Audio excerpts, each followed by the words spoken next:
Assalamualaikum warahmatullahi wabarakatuh. Nama saya Mira Uni Juli dari Sosiologi kelas D semester 1 dengan NIM 12380300153. Saya di sini akan menjelaskan tentang mind map bahasa Indonesia dari pertemuan pertama sampai pertemuan terakhir. Oke, di pertemuan pertama ini di sini menjelaskan tentang fungsi dan ragam Indonesia. Saya tentang menjelaskan fungsi dan ragam Indonesia. Apa sih fungsi dan ragam Indonesia itu? Di sini dijelaskan sudah ditulis dari Undang-Undang RI Nomor 2 Tahun 2003 tentang Pendidikan Nasional. Ayat 2 menjelaskan mewajibkan perguruan tinggi menyelenggarakan mata kuliah pengembangan pribadi, dan juga sudah dijelaskan di pasal 36 bahwa bahasa negara adalah bahasa Indonesia sendiri, yang sudah ditulis juga di Sumpah Pemuda pada tahun 1928 yang berbunyi, kami Poeta dan Putri Indonesia menjunjung bahasa persatuan bahasa Indonesia. Nah, di sini ada contoh ragamnya, ada contoh ragam non formal atau lisan, ada juga ragam formal lisan. Untuk non formal lisan sendiri itu kayak bercerita, mengobrol, berbincang-bincang gitu. Kalau untuk yang formal lisan sendiri itu seperti berpidato, berdebat resmi, ataupun berdiskusi secara formal. Dan untuk yang tulis sendiri, untuk yang non formal, untuk tulis sendiri itu seperti nulis buku harian, catatan harian, atau semacamnya. Untuk yang formal tulis sendiri itu kayak menulis surat resmi, surat kerja, ataupun menulis surat resmi. Berikutnya di sini ada keunggulan dan kelemahan berkomunikasi dalam ilmu lisan dan tulis. Kalau untuk secara lisan sendiri ini keunggulannya seperti berbicara. Keunggulannya itu kesalahan ini dapat bisa dikoreksi. Kalau untuk kelemahannya ini tidak memiliki bukti sendiri gitu kan. Seperti contoh kayak rekaman.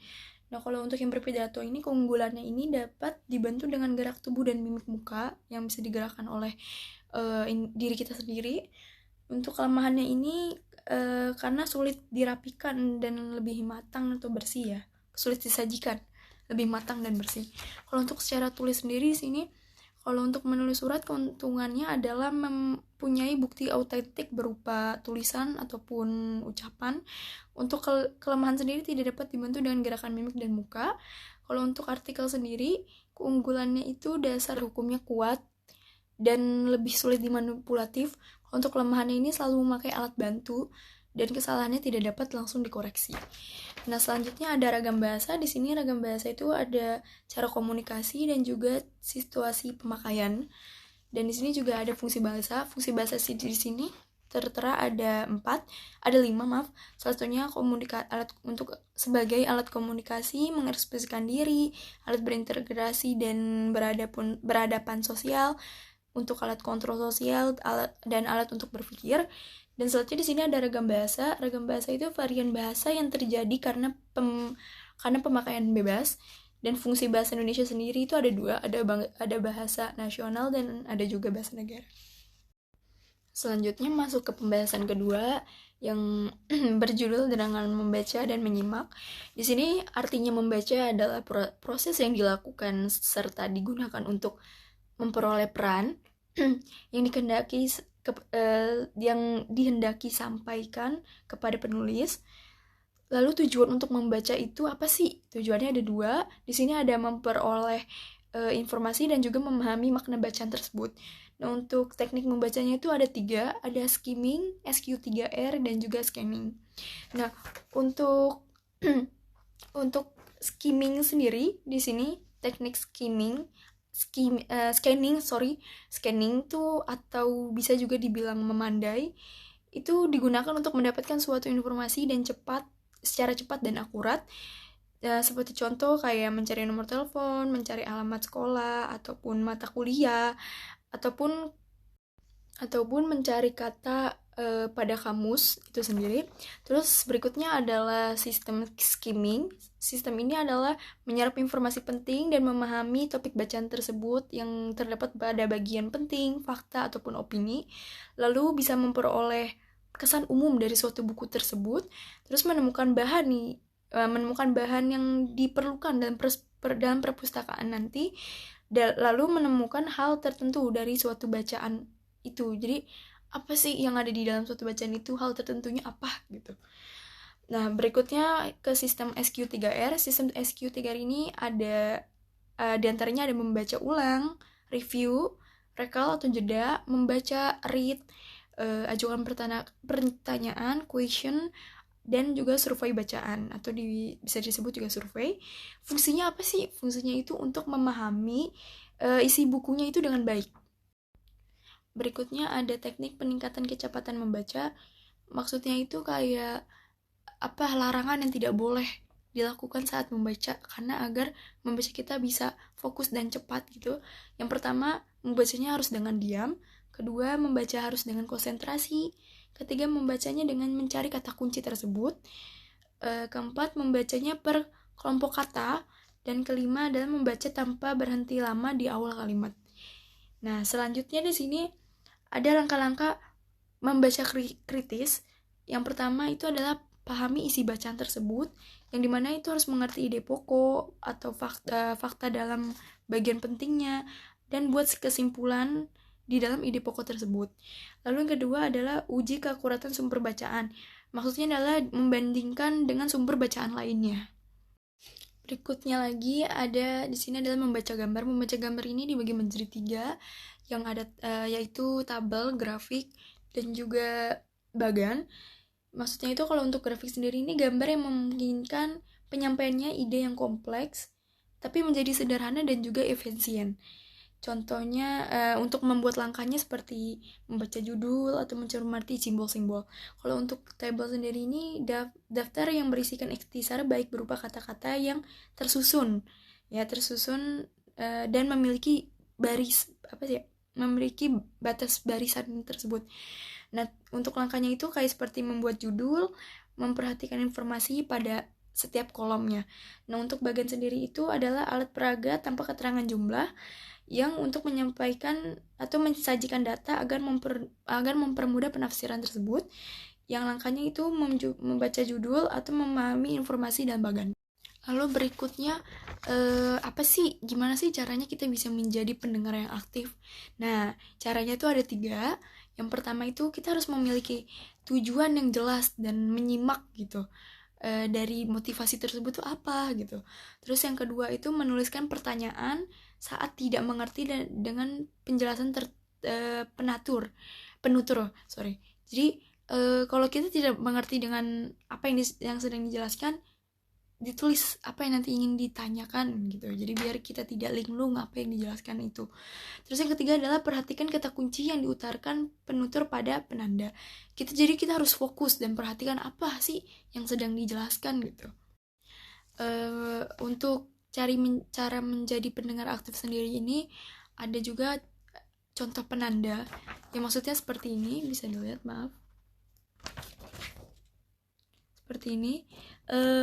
Seperti akhirnya titik, hasilnya titik. Jadi ada mempunyai tanda baca sendiri yang mudah dimengerti dan tidak salah paham. Ini tuh untuk penanda kesimpulan. Untuk penanda konsep sendiri itu seperti hal utama, titik, dan 2 hal penting dalam titik. Nah, untuk penanda pembeda sendiri itu seperti akan tetapi, titik, di lain pihak, titik, seperti itu contohnya. Jadi agar memudahkan kita membaca dan mengerti dan tidak salah paham apa yang dimaksud dengan kata tersebut atau kalimat tersebut.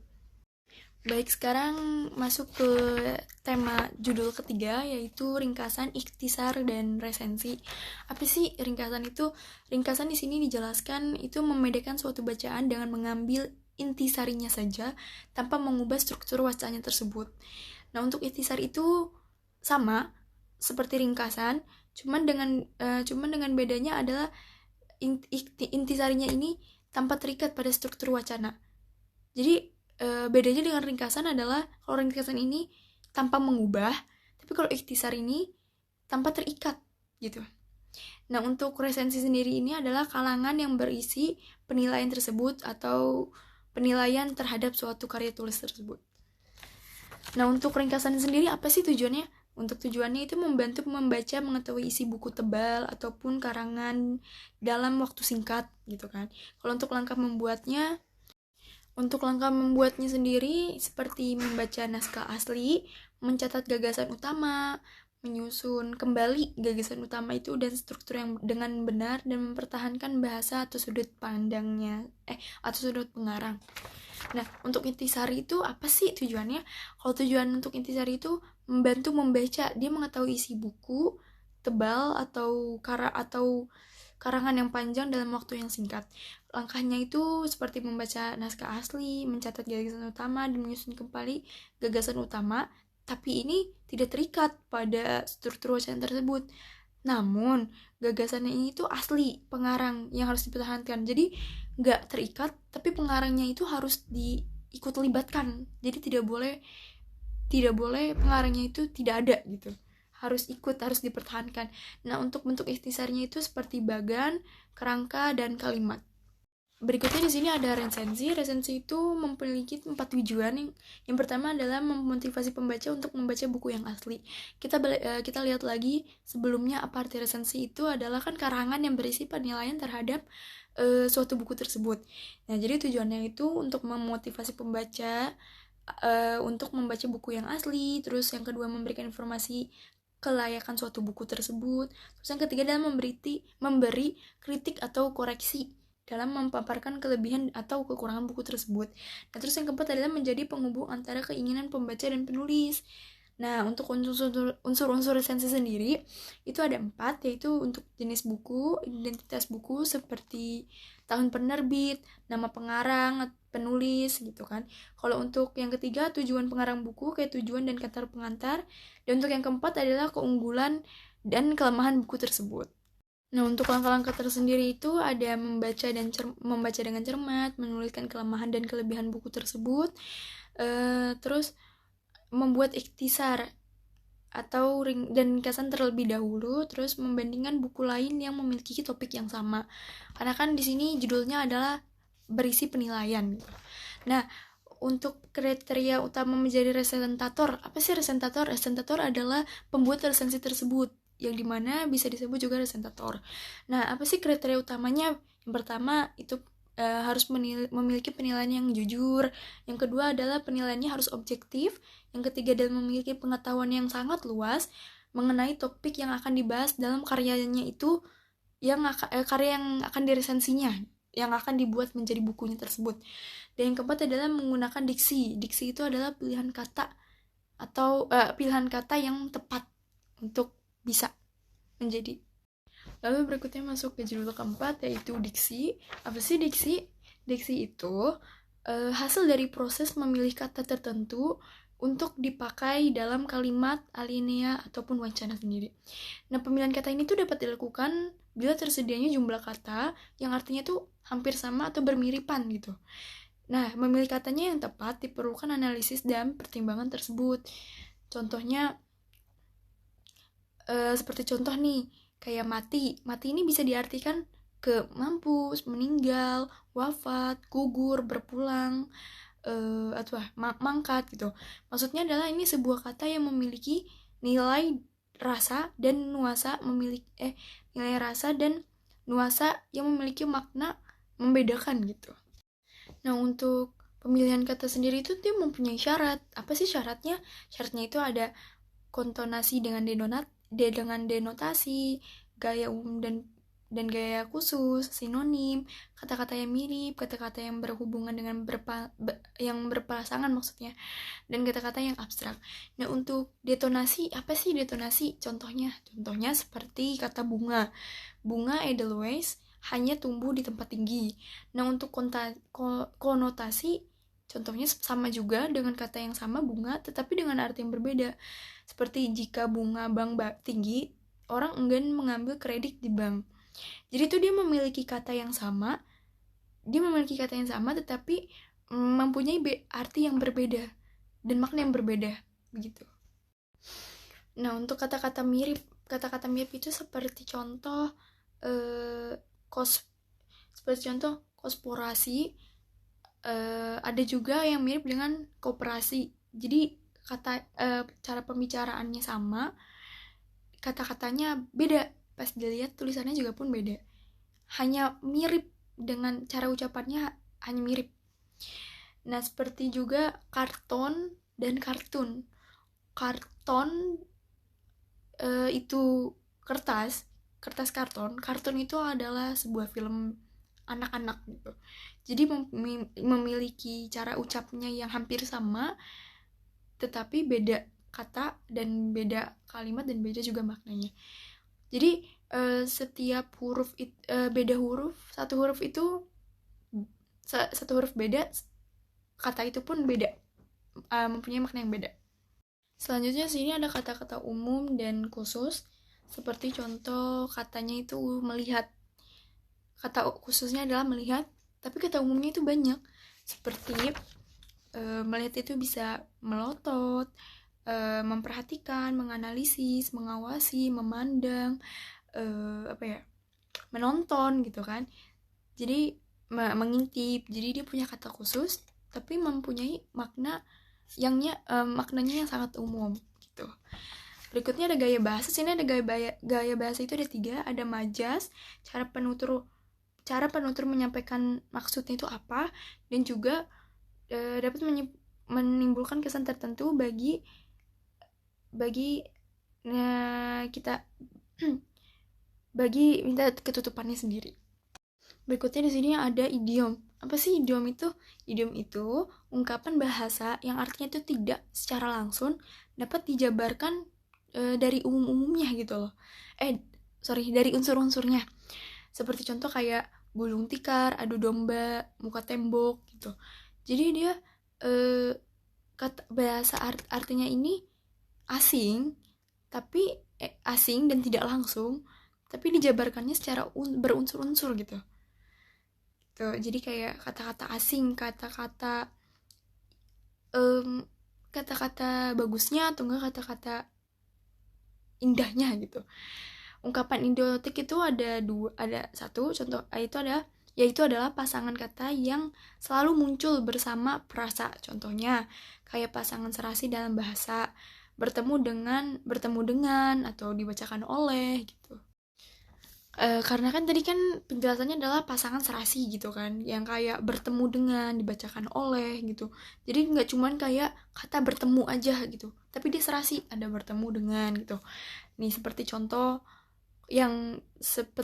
ungkapan yang bukan ungkapan idiomatik itu kayak polisi bertemu maling, tapi dia tidak ada pasangannya, jadi dia tidak cocok. Jadi ungkapan sebenarnya adalah polisi bertemu dengan maling gitu. Nah, untuk contohnya sendiri kayak yang sudah dijelaskan di sini, seperti berasal atau berawal dari, jadi dia mempunyai pasangannya sendiri gitu. Terus seperti terdiri atas, jadi harus pasang dan serasi, jadi bukan terdiri dari tapi terdiri atas. Seperti contoh berdasarkan pada kayak gitu. Lalu di sini ada sinonim. Apa sih sinonim itu? Sinonim adalah persamaan kata, bukan lawan kata ya. Untuk lawan kata sendiri antonim, tapi kalau sinonim sendiri adalah persamaan kata. Dia hampir sama kayak diksi, hanya bedanya kalau diksi itu adalah memilih kata-kata tertentu. Tapi kalau sinonim katanya itu hampir sama gitu. Jadi kalau diksi itu kayak mempunyai kata yang maknanya itu beragam tetapi tertentu gitu. Nah, seperti ini kan sapa pengubah, peraturan yang memeratkan perusahaan, atau sinonimnya adalah pembahasan bea masuk untuk jenis barang tertentu adalah pengubah peraturan yang selama ini memberatkan perusahaan. Jadi bukan lawan kata, tapi persamaan katanya itu apa gitu, disamakan, itu sinonim. Selanjutnya masuk ke materi kelima, yaitu paragraf. Apa sih paragraf itu? Paragraf adalah suatu dasar tulisan yang lebih panjang dari kalimat, tetapi lebih dari tulisan itu tuh secara keseluruhan gitu loh. Jadi sekelompok kalimat yang mengembangkan suatu gagasan. Jadi kalimat ini dikembangkan dalam satu gagasan tersebut gitu. Dan mencakup satu kalimat, topik, untuk yang memuat gagasan dan diikuti oleh kalimat pembahas yang memperluas ataupun memperjelas dan menerangkan kalimat topik tersebut. Selanjutnya di sini ada ciri-ciri paragraf. Ciri-ciri paragraf itu ada 3, yaitu suatu gagasan utama yang tertuang dalam kalimat topik. Terus yang kedua ada beberapa informasi yang tertuang dalam kalimat penjelas ataupun kalimat pengembang tersebut. Terus yang ketiga ada bentuk visual paragraf yang ditandai oleh baris antar kelompok kalimat atau perujukan ke dalam baris pertama kelompok kalimat tersebut. Nah, untuk gagasan utama ini kalimat topik itu ada 2, ada implisit dan eksplisit. Yang implisit itu tuh tertutup atau tidak jelas. Dia ada di awal, akhir dan awal dan akhir kalimat. Tuh, jadi ada 3 awal kalimat, akhir kalimat, awal dan akhir kalimat. Nah, untuk eksplisit sendiri itu terlihat sekali kalimat topiknya. Jadi biar gampang mudah menghafalnya itu seperti contoh introvert dan ekstrovert gitu. Kalau yang implisit sendiri itu adalah introvert yang tertutup, kalau eksplisit ini terlihat terbuka ekstrovert.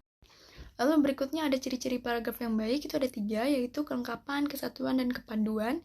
Untuk kesatuan sendiri itu adalah fokus pada gagasan utama atau gagasan sederhana sendiri gitu. Kalau untuk kepaduan itu ada 3, ada gagasan ada kata kunci, ada kata ganti, dan kata transisi atau kata konjungsi ya. Untuk kata transisi atau konjungsi sendiri ini seperti contoh, walaupun demikian, bahkan, akan tetapi. Jadi tuh mereka kata konjungsi ini adalah kata ganti gitu contohnya. Seperti itu kurang lebih. Berikutnya masuk ke materi terakhir, yaitu yang keenam, yaitu karya ilmiah. Apa sih karya ilmiah itu? Karya ilmiah adalah kayak suatu menganalisis karya ilmiah atau menganalisis suatu yang berada di lapangan, menganalisis objek yang berada di lapangan. Apa sih fungsinya? Fungsinya itu ada 4, yaitu yang pertama sarana mengembangkan ilmu pengetahuan, teknologi, dan seni. Yang kedua adalah penjelasan yang menjelaskan suatu hal yang belum kita ketahui, yang belum jelas atau tidak pasti. Terus yang ketiga itu ramalan, dia membantu mengantisipasi kemungkinan yang akan terjadi pada masa yang akan datang gitu. Yang keempat adalah mengkontrol, yang artinya adalah mengkontrol atau mengawasi dan mengoreksi dengan benar tidaknya suatu pertanyaan tersebut. Lalu karya ilmiah sendiri pun punya sifat-sifat sendiri, yaitu sifatnya seperti jujur, bebas prasangka, objektif, prinsip analisisnya itu ada hubungan sebab dan akibat. Terus formal maksudnya efektif dan logis gitu. Nah, untuk bebas prasangka ini maksudnya adalah datanya manipulatif gitu. Terus untuk aspek penting dalam sebuah karya ilmiah itu ada 3, ada tata tulis, bahan, dan perwajahan. Untuk nilai karya ilmiah sendiri itu ada 3 juga, ada isi, bentuk, dan bahasa. Lalu karya ilmiah ini juga bisa membantu suatu proses mengerjakan skripsi ya. Jadi bisa masuk juga. Nah, skripsi sendiri ini mempunyai syarat-syarat tertentu yang seperti ada tata tulis. Tata tulis itu seperti ada huruf yang dia mempunyai syarat hurufnya itu harus memakai Times New Roman. Garisnya itu juga harus pas gitu. Dan bahasa-bahasa asing kecuali bahasa Indonesia itu harus digaris miring. Maupun bahasa daerah pun harus digaris miring. Nah, terus judul bab atau subbabnya itu harus di bold atau ditebalkan gitu. Lalu berikutnya ada angka. Angka ini tuh ada nomor halaman abstrak yang ada di situ ada kata pengantar yang terisi dengan kata pengantar, daftar isi, dan daftar lampiran. Nah, dengan angka Romawi kecil gitu. Terus yang kedua adalah tanda titik digunakan diantara pada judul subbab.